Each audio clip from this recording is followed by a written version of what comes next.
Well, the most visible remnants of ancient Egypt are clearly the Great Pyramids, but as Egyptologist A. Rosalie David claims, it was the temple rather than the pyramid that was at the center of the state religion. The Egyptian temple was regarded as crucially important to the survival and perpetuation of the Egyptian civilization. This importance had much to do with what the temple represented. In the eyes of the ancient Egyptians, the Egyptian temple was not a mere building, but a microcosm of the universe. The temple was the place where heaven, earth, and netherworld touched. This boundless extent made the ancient Egyptian temple a place wherein man could approach and interact with the gods. The broad extent and centrality of the temple existed in terms of not only space, but time. It was understood that the creation and the founding of the institution of the temple both occurred at the same time. According to the building texts inscribed upon the walls of the temple at Edfu, during the creation, the earth was covered with water, from which emerged a low mud island. This island was made home to the first divine being, represented by a hawk or a falcon, which perched itself upon a reed which had drifted upon the shores. The need for protection prompted the gods to build a wall around this reed, and what was originally one single reed expanded to become a small shrine, which was expanded even further to become a complete temple as the waters receded. The creation process of separating the first island of creation from the waters of chaos, and similarly separating order and stability from disorder, was thus contemporaneous with the institution of the temple. In time, the temple itself came to be a representation of the island where life was thought to have started, and each religious locality in Egypt later claimed to be the actual island of creation. The link between the temple and the creation was therefore no artificiality. In the theology of ancient Egypt, it existed from the very beginning. This primeval event is hinted at upon the outer enclosure walls that marked off the sacred zone of it. Historian Brian E. Schaefer observed that the outermost mud brick enclosure wall of the temple was a boundary between order and disorder, and that temples were fortresses against chaos. Furthermore, the enclosure walls were laid in such a way that the courses did not run horizontally, but rather rose and fell in a wavy pattern. David believes that this wavy pattern was specifically intended to represent the waters of the original mythical ocean which had encircled the island of creation. Schaefer concurs with this idea, claiming that the wall was viewed as a fluid boundary between the cosmos and the primeval, unbounded waters of the non-existent. The outer wall therefore marked out the place of the first creation, represented by the outer court of the temple. In addition to the wall of demarcation which separated order from chaos, actual sources of water were used to represent the waters of Nun. Most temples, including the great temple at Medina Tabu and the temple of Amun at Karnak, had an artificial sacred lake excavated near the temple proper which represented the waters of chaos. Where the creation of an entire artificial lake was unfeasible, wells may have been dug, as they were in the first court of the temple of Sethos I at Abydos. Because life had been created out of the waters of Nun, these water sources were also used for purification rituals. In a scene inscribed upon the north wall of the first hypostyle hall of the temple of Sethos I, Thoth is depicted telling Ramses II that he would purify Ramses with the libations which came forth from Nun. Upon the south wall of the first hypostyle hall of the temple of Sethos I, the gods Horus and Thoth, and I'm sure I'm pronouncing these wrong. Am I? I'm doing all right? Wonderful. They're all whatever. If there are any ancient Egyptians in the room, I would ask you to please correct my pronunciation. Okay, the gods Horus and Thoth are shown pouring water upon the head of the pharaoh. Instead of flowing water, however, the waters of Nun are depicted by Ankhs, the Egyptian symbol for life. The presence of these water sources and their use in purification rituals thus serve to symbolize the creation of life and cement its link to the temple through both architecture and ritual. The importance of the association between the temple and the first creation is not to be understated. David points out the idea of a perpetually growing and improving society, which is fairly common in modern thought, but says that this would have been quite alien to the Egyptian mind. Instead, it was thought that the universe worked according to a fixed pattern which was unchanging. Because the founding of the institution of the temple was believed to be contemporaneous with the initial establishment of all the elements for a stable society, such as religion, law, ethics, and kingship, the temple was the place that Egypt turned to in order to perpetuate stability and combat social entropy whenever problems rose.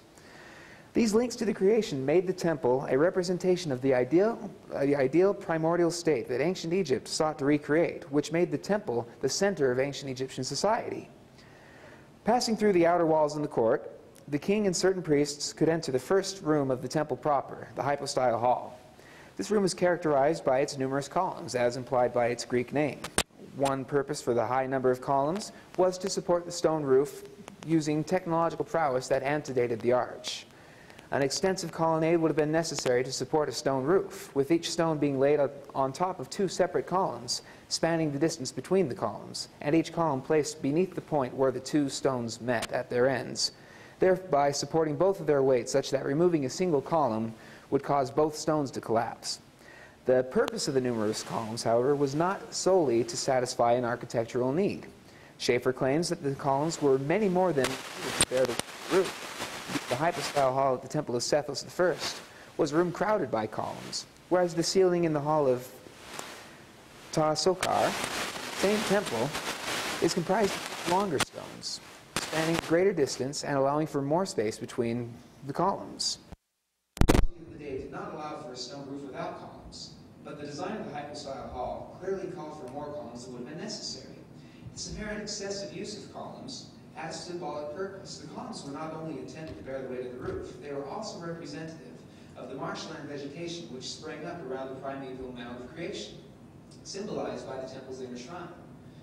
To heighten the impression thus made, the capitals of the columns were typically fashioned to appear some sort of plant life, such as a lotus bud, a palm leaf, or a flower. These engraved capitals can be clearly seen on the columns in the Temple of Edfu. In addition, engravings of grassy protrusions can be seen at the bottoms of those same columns, showing that these columns represented plant life. This symbolism shows that the hypostyle hall represented an intermediary phase between chaos and order, where the enclosure wall and sacred lake represented the waters of Noon, and the outer court represented the place of the first creation. The hypostyle hall was a transition point, a liminal space between the disorder of the non-existent and the order of the creation. One passing through the hypostyle hall should have been able to see the transformation from the state of chaos into a primordial state of order that was beginning to be perfected.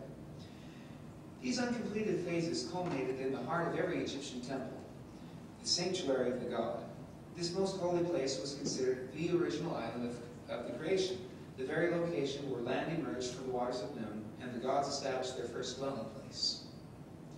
The manner in which the temple proper was constructed, with the floor level rising as one passes from one room to another, approaching the inner sanctuary, likewise indicated that the sanctuary was the location wherein the deity performed this act of creation. The elevated position of the inner shrine also symbolized the relationship of the temple to Ma'at, or the underlying order upon which the world rested. The temple likewise assumed the role of the place where the god dwelled, because the island of creation had been the place where the first god had alighted and found protection. It was a natural development that the Egyptians should come to regard every temple as the house of the gods. This important role, which is one of the temple's most characteristic functions, is thus critically linked with its identity as the site of the first creation of the earth. Other aspects of the architectural design of the temple show the manner in which it represented the earth as a whole. Foremost among these are the pylons, which acted as gateways into the temple.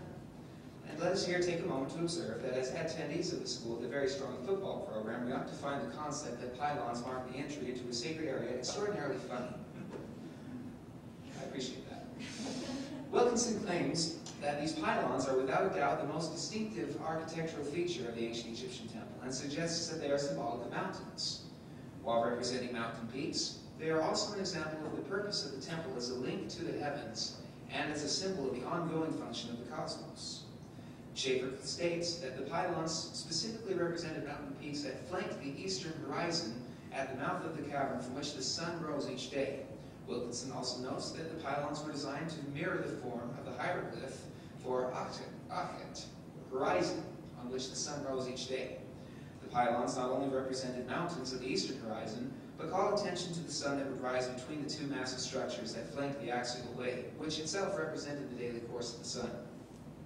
This was but one way in which the temple represented not only the earth and its creation, but the heavens as well. The temple's link to the heavens was important from the beginning of its construction. The ceremonies that accompanied the ritual founding of the temple site may have been conducted at night, under the stars of Ursa Major and Orion, which may have been used to help orient the temple and its axis, as well as beneath a new moon, whose reappearance, light emerging from the darkness, symbolized rebirth and fresh beginnings. The ceilings of the temple were representative of the heavens themselves, and often had celestial patterns inscribed upon them. One example,